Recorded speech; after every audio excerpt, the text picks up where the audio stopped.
with the centre giving its nod to allow senior IAS officer Manoj Ahuja's return to Odisha from settled deputation. Speculations intensified in the power corridor surrounding the next Chief Secretary, as current Pradeep Jaina's tenure, which was extended by 6 months, is set to end on June 30.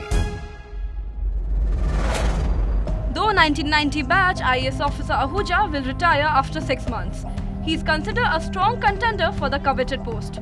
Ahuja came in the good books of Prime Minister Narendra Modi while working in the Agriculture Ministry.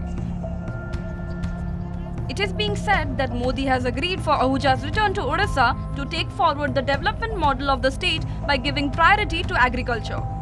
Though Ahuja will retire on December 31, the government may increase his tenure like former 2 chief secretaries. PM Modi had promised to give importance to agriculture during the election campaign in Odisha. Hence, Ahuja may be the next Chief Secretary of Odisha, as he was working as a secretary in the Agriculture Ministry. If he becomes the Chief Secretary, his tenure may be increased, said former Chief Secretary Sahadev Sahu.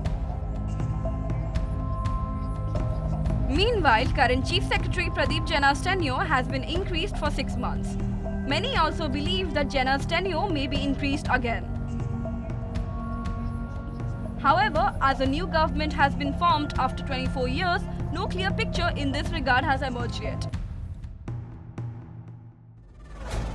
Apart from Ahuja and Jaina, 1991 batch IAS officer and current Special Relief Commissioner Satyabrata Sahu and Development Commissioner Anu Garg are also leading the race to replace Jaina at the helm of state bureaucracy.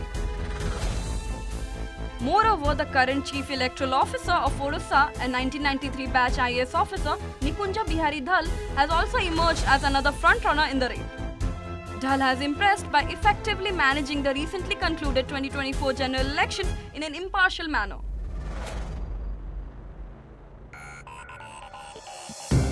As per political analysts, the government should be careful enough to avoid any kind of conflict while choosing between the Odia and non-Odia officials. As BJP has come to Odisha by harping on Odia Asmita factor, people have a notion that Odia officials will be given priority in the administration. Hence, an Odia official may be the next Chief Secretary of Odisha, said senior journalist Prasanna Mahanti.